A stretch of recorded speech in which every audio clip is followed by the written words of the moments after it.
Walang kinikilingan, walang pinoprotektahan, walang kasinungalingan, serbisyong totoo lang.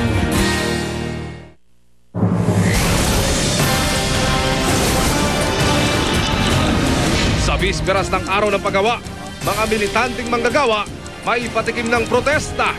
Pulis Maynila at mga rallyista nagkasundong iiwasang magkagulo bukas.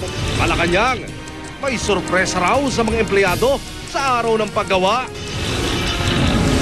Samahan ng mga babuyan sa bansa, muling nagbanta ng pork holiday. Kasabay na matinding init ang panahon, mga taga Malolos, Bulacan, problemado sa tubig. Panibagong hottest day simula ngayong taon na itala ngayong araw. Temperatura sa Metro Manila pumalo sa 36.6 degrees Celsius. Paggawa ng sorbete sa Maynila, nadiskubring napakarumi.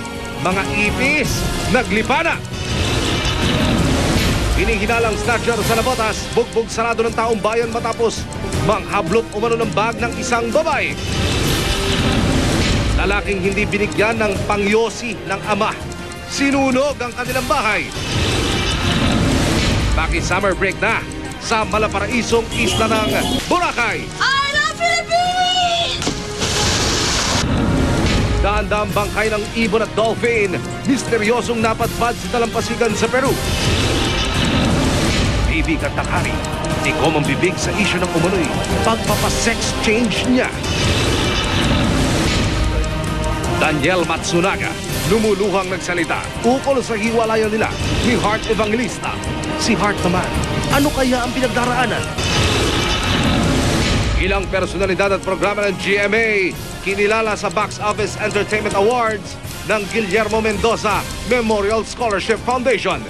24 oras, tinanghal na most popular TV program for news and public affairs.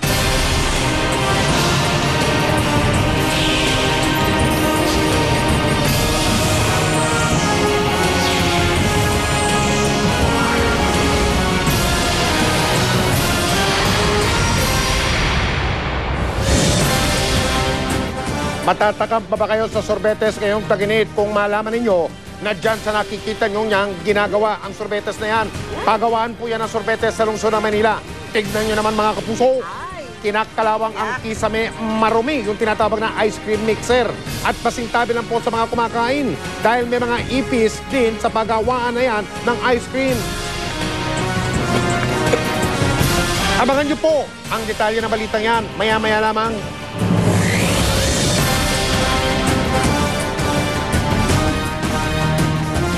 Magandang gabi po. Bukas ipagdiriwang ang Labor Day o Araw ng Paggawa.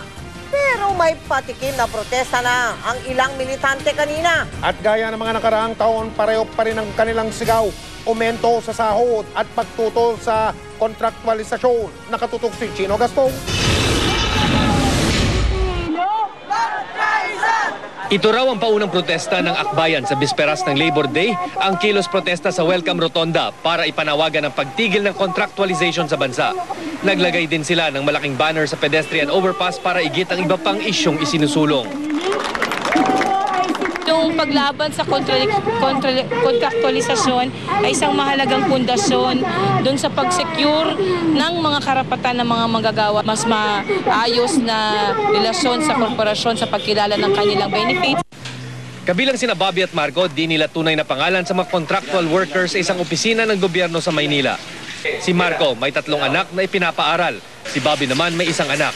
Sa halagang 425 pesos kada araw o ang minimum daily wage, binubuhay nila ang kanilang mga pamilya. Bagamat swerte ng araw sila na may trabaho, talagang kapos daw ang kanilang sahod sa pantusto sa pagkain, kuryente, tubig at pag-aaral ng kanilang mga anak. Malaking tulong daw kung mapagbibigyan ng isinusulong ng 125 pesos across the board wage increase ng mga militanteng grupo. Napakaswerte ko kahit paano na may trabaho ko. So kahit mababa? Kahit mababa, at least kahit paano may inaasahan kami sweldo. Lalo na yung increase na ibibigay sa amin, mas malaking bagay yun. Ba yan? Malaking bagay yun kasi mas makakadagdag dun sa gastusin namin sa pang-araw-araw kung papatubad man yun. Ayon sa National Wage and Productivity Commission, imposibleng pagbigyan ng hinihinging 125 peso across the board wage increase. Wala pa rin daw malinaw na petsa kung kailan i-anunsyo ang pagpapatupad ng taas sa sahod o kung magkano ang makukuha ng mga nagtatrabaho sa Metro Manila. So maaring may decision na, sige, magko-comply kami, magbawas tayong tao. So it would be at the cost of employment, losses for many of our workers, no? And it might be at the cost of higher prices. Kasi pag tumaas yung wage bill, tataas yung cost of production. So pasa rin ganun din. Bukas, inaasang magbibigay ng talumpati ang Pangulong Noynoy Aquino tungkol sa aumento sa sahod sa mga government employees. Pero, nang matanong kahapon sa Oriental Mindoro, may pahaging na ang Pangulo. Ang question lang dito is yung kakayanin bang i-advance yung next tranche, which is the fourth tranche of the increase. So, makakompleto po yung SSL3, perhaps 1 month earlier than originally planned. Taong 2001 pa raw isinusulong sa Kongreso ang panukalang batas para sa 125 peso across the board wage increase. Pero dahil sa samut-saring dahilan at sa iba-iba na ring cost of living sa bawat lugar, hanggang ngayon, nakabinbin pa rin ito. Chino Gaston, Nakatutok, 24 oras. Naka-alerto na ang pulisya para sa mga kilos protesta bukas, araw ng paggawa sa lungsod ng Maynila. Nagkasundo ang mga pulis pati ng mga realista na iiwasan nila na magkagulo bukas. Nakatutok si Susan Enriquez, live mula sa Mindiola. Mike, kasado na ang lahat para sa mga kilos protesta bukas kaugnay ng pagdiriwang ng araw ng paggawa. At dahil dito mismo sa lungsod ng Maynila, ang sentro ng mga pagkilos, ipinatawag nitong si Manila Mayor Alfredo Lim ang mga leader ng mga magsasagawa ng kilos protesta bukas, araw ng paggawa o Labor Day. Kasama ang Manila Police Department, nilinaw ng alkalde sa mga realista ang pangunahin nilang kahilingan, maiwasan ang kaguluhan. Kaya pagmamalaki nila sa media, andiyan naman ang mga kaibigan natin sa media, welcome kayong lahat. At alam naman namin ang inyong purpose, ibigay ang mga balita, news sa mamamayan. Kaya wag na kayong mag-intay pa na magkakaroon ng kaguluhan dahil kaya nga tayo may dialogue dito para maiwasan yung ganon. Ang hanay ng Kilusang Mayo 1 handa naman daw sumunod sa mga patakarang inilatag. Kontento rin daw sila sa resulta ng pag-uusap kanina. Actually, nag-file kami ng permit for this May 1, February pa. At yung hinilingan namin na assembly area nga dapat liwasan Bonifacio, pero binago na namin, naging Plaza Miranda. At yung marcha namin towards Mindiola, naibigay lahat yon. Tinatayang 50,000 miyembro ng iba't ibang labor groups ang magsasama-sama sa rally bukas dito sa Maynila. Pangunahing issue na isinusulong ang panawagan para sa 125 peso across the board wage increase dahil daw sa patuloy na pagtaas sa presyo ng mga bilihin at ang nakatakdang pagtaas ng matrikula ngayong darating na pasukan. 6 ang assembly points bago magmarcha ganap na alas 10 ng umaga. Sa Plaza Miranda, unang magpoprograma ang mga realista. Pagsapit ng alas 2 ng hapon, magsisimula ang marcha. Mindiola na ang tumbok ng mga realista. Meron kami mga EPG ginawa at yan yung panggising namin doon sa natutulog sa Malacanang. Maraming sorpresa bukas. Mahigpit rin ng tagubili ng MPD sa kanilang hanay. Siguruhing walang magdadala ng baril sa mga pulis. Maximum tolerance at talagang walang magdadala ng baril dito. Dahil unang-una, para maiwasan natin na alam mo, ang pagdadala ng baril pagdating sa mga ganitong sitwasyon, hindi natin pinapayagan yan. At kung makikita mo ngayon, Mike, dito sa may likuran ko, puspusan yung paghahanda dito, yung paglalagay ng barbed wire dito nga sa Don Chino Rosas Bridge, kung saan ay dito didiretso bukas yung karamihan nitong mga magsasagawa ng rally kaugnay nga ng pagdiriwang ng araw ng paggawa. At ngayong araw nito, actually kaninang hapon, pinairal na ang full alert status dito sa lungsod ng Maynila. At ayon mismo dito sa direktor ng lungsod ng Maynila ay may 3,000 pulis ang ikakalat nila dito sa iba't ibang bahagi ng lungsod ng Maynila. Kasama na dito o bukod pa dito ang augmentation force mula sa National Capital Region ng PNP. Mike? Susan, meron bang impormasyon kung hanggang kailan papayagan yung mga realista? Hanggang kailan sila mananatili? O balak nila hanggang anong oras sila dyan sa Mindiola, Susan? Well, kanina nung kausap natin yung mga realista, sabi nila magkakaroon sila ng programa probably mga hanggang 6 hanggang 7 at sabi naman ng mga pulis dahil naman may mga permit naman ito, ipapayagan naman nila itong pagsasagawa ng programa beyond 6 or 7 at basta tiyakin lamang na magiging matahimik yung ganun mga gagawing programa. Mike? Maraming salamat, Susan Enriquez. Muling Muling nagbanta ng pork holiday o tigil supply ng karneng baboy ang samahan ng mga hog raiser. Reklamo nila, pinapatay daw ng imported na karne ang kanilang negosyo. Tiniyak naman ang Department of Agriculture, sapat pa ang supply ng baboy, kaya wala daw dahilan para magmahal ang presyo nito. Nakatutok si Julius Sigong. Hindi raw nagkatay ng baboy ang marami sa mga backyard raiser noong Sabado at Linggo. Kaya halos 60% ng supply sa merkado ang nawala.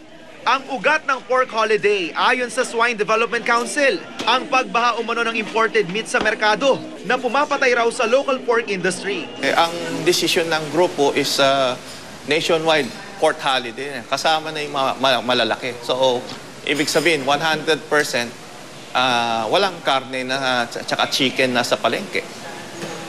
Yun ang mangyayari. Katunayan mula raw noong 2010, 25 billion pesos na raw ang nalugi sa mga hog raiser. Mas tinatangkilik daw kasi ang imported na karne dahil mas murang na ibebenta. Minimisdeclare raw kasi ang mga ito pagpasok ng bansa, imbes na karne.